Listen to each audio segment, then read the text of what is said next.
energy market.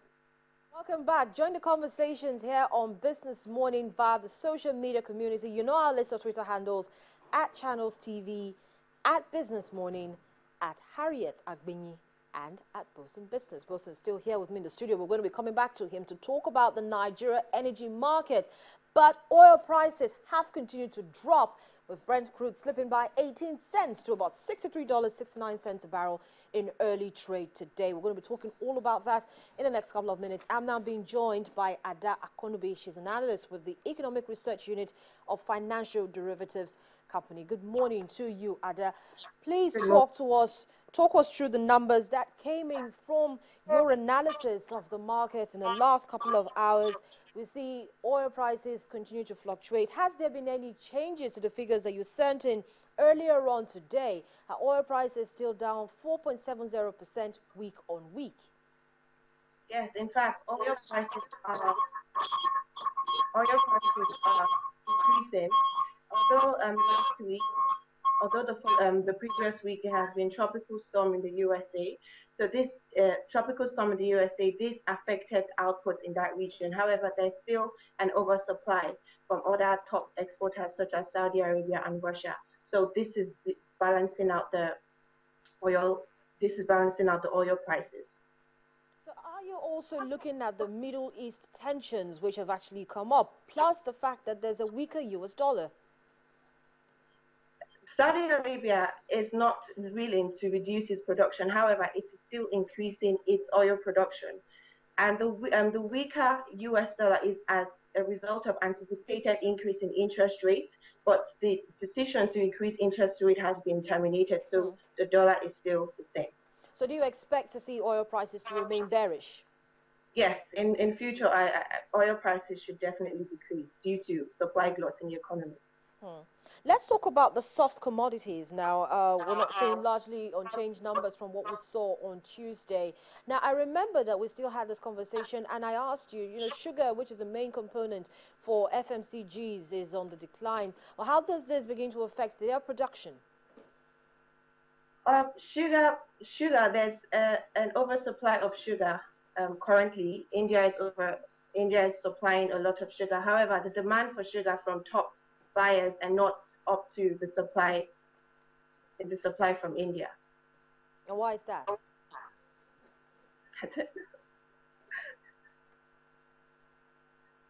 The outlook, they projected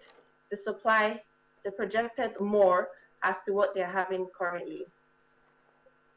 So let's talk about your outlook for the rest of the week. It's Thursday already, but what are we expecting from the market? There's an increase in other agri-commodities such as wheat, corn, cocoa, palm oil, and rough rice, and this is as a result of weather conditions. The USA is currently experiencing excess rain, and other parts of the continent are experiencing dryness. And the USA, Australia, Russia are major exporters of rice, are major exporters of wheat and corn. So these are affecting output.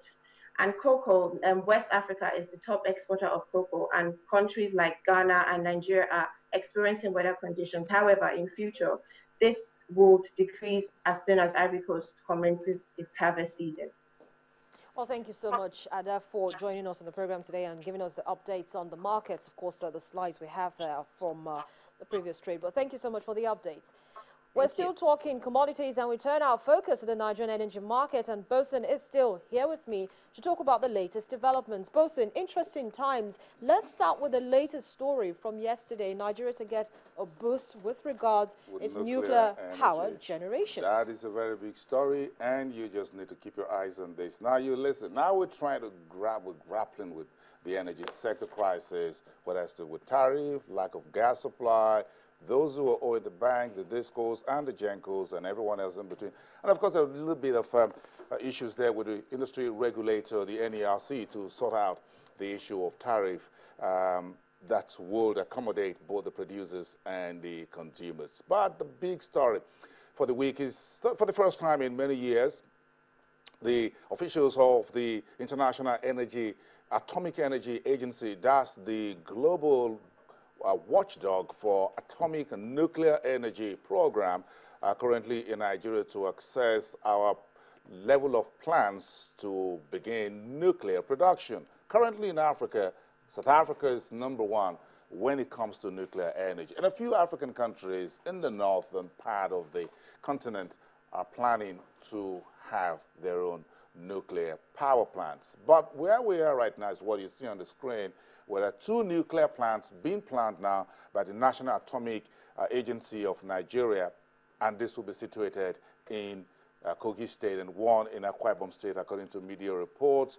And I had this interview last year with the CEO of the Aron Atomic Energy, Dr. Irepamo Osaise, and he told me just less about a year ago that yes, Nigeria is ready. There has been an increased funding for his agency and a few universities in Nigeria to start preliminary scientific studies. One of the universities is the Ahmadu Bello University in northern Nigeria and the University of Nigeria in Nsukka, UNN, as simply known. So there's been a few preliminary studies quietly going on. There's been increased funding. Don't forget that Nigeria started its nuclear energy ambition way back in 1972. That was abandoned for close to 40 years, but the last administration kickstarted that. Now we're seeing part of that coming through. That is part of the nuclear energy, and issues there will be safety, will be the cost. At what cost will we be putting the nuclear energy plant in place? The target is 1,000 megawatts within the first year, by the year 2026, and according to the agency, we should be getting 4,000 megawatts in terms of output over the next 10 years from 2026. That takes us to 2036. Some of us will still be around by then to see that come through. Okay, now Shoreline Energy has bought Warri Airport from Shell Nigeria. Shell has been divesting some of its assets in the eastern part of Nigeria's oil-rich Niger Delta. Shoreline Energy is an indigenous energy oil and gas firm, and that will boost its asset. But Warri Airport was closed down by the government about a month ago over safety issues. That business, we'll see how that looks in the portfolio of Shoreline Energy. Meanwhile, the new Senate President, Bukola Saraki, says he will probe the corruption issues in NNPC and pass the PIB. There's still a lot of other issues, but let's move on very quickly. Look at the stock market yesterday with those energy stocks we had. We talked about yesterday being a bit of topsy-turvy for the oil stock. Cornell was the star of this sector yesterday. We'll get that on the following page. But Forty Oil, those guys have been pushing their weight recently.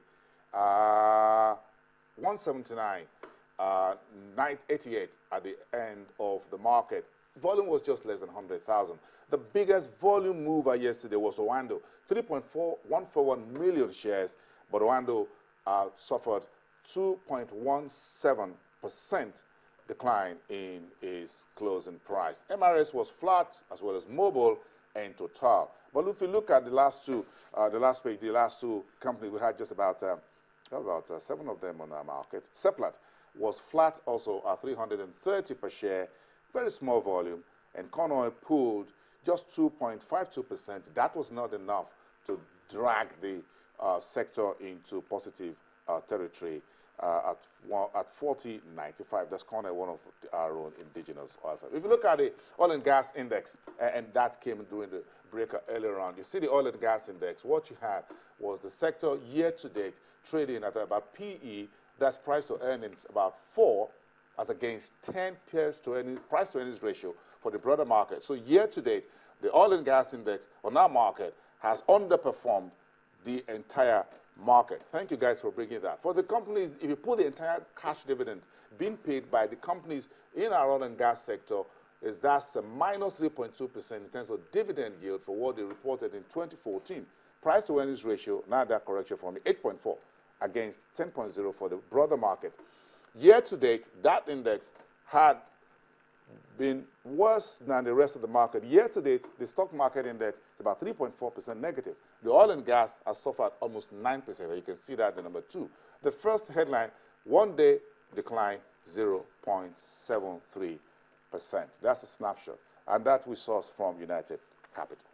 Harriet. So you begin to Let look me at those power you. numbers. Yes, power me, Bosun. You begin to look at those numbers, and you can almost say what the results for the second quarter of the year from oil companies is going to begin to look like. We're seeing a decline of 0.3% on a daily basis. Begin to imagine. That's almost 1%. Year to date, it's about 10%. But as you have heard, these companies those who have large float, yes, you see liquid coming. That's Oando, that's Forte Oil.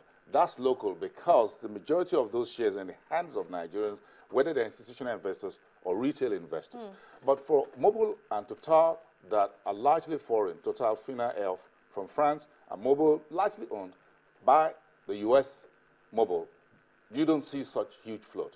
However, nobody's going to let go of those shares as we discussed yesterday. So whether the index is down or up, there's always a point in which these oil firms, if they lose today, they're going to gain tomorrow. Somehow we pay for what happens to the balance sheet. But if you look at the price to earnings ratio for them, not significantly worse, 8.4%, 8.4 versus 10 for the broader market.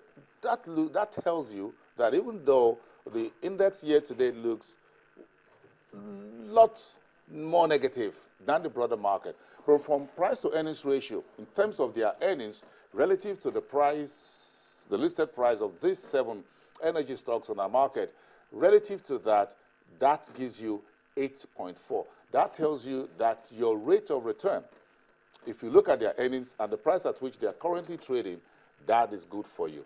And 10%, 10.0, that's not bad for our market. Some years ago we were doing 20, but now we're doing just about 10. So, well, times change. Times change, and we're clearly running out of time. But let's quickly talk about, latest moves to generate power. We talked about the nuclear power, of course, and then let's talk about this Transco Ughelli, power plant increase in capacity, which everybody has been wanting to see in the last couple of months. Yes, there's been a bit of the annual shareholders meeting was held, I guess, 1 or 2 days ago, and increasing capacity. As of December 2014, that was the statement, 342 megawatts was what was done in the previous year. And by end of last year, now I get a correction, 610 megawatts was what the Ughelli power plant. It's one of the largest that was done during the last privatization. That was a 78% year-on-year increase in output from Ughelli power plant, supplying that. A bit of a, where is Ughelli now? Down south? Yes. Ughelli is just somewhere around Benin, Delta axis, and that's where you're from. So you should know. So if you call home and they tell you, sorry, Harry, we got more power, perhaps it's coming from that area. Oh, well, but one issue, before we wrap it up, there is this issue between the BPE and the BPP, and that is an issue. Who actually approved the 929 million liquidation contract for PHCN? Who do it? That's the story. BPE came out on Tuesday and says, we get this. Now, on Wednesday, the Bureau of Public Procurement came up and said no approval was given to us from BPE before the BPE went to the Federal Executive Council under the last administration and approved 929 million to do the liquidation of liabilities in PHCN and another $500 million, 500 million to the Office of the Accountant General. That story is just breaking. Everybody's staying his own side. We will get to hear more. Bosun, it's a clear case of who done it. Who done it? Who done it? Who done Bosun, it? thank you so much. But the money is out there. A pleasure to always have you on the program. Bosun is back on the afternoon business program, Business Incorporated. You can catch him there. Of course, you can also follow him on Twitter at Bosun Business. But Business Morning continues in just a moment. When we do come back, we turn our attention to another aspect of the economy. We're talking insurance. Insurance sector has witnessed some growth in the last couple of months. In the first quarter, we saw increase in total assets. Where is this growth coming from? Let's have the conversation in just a moment.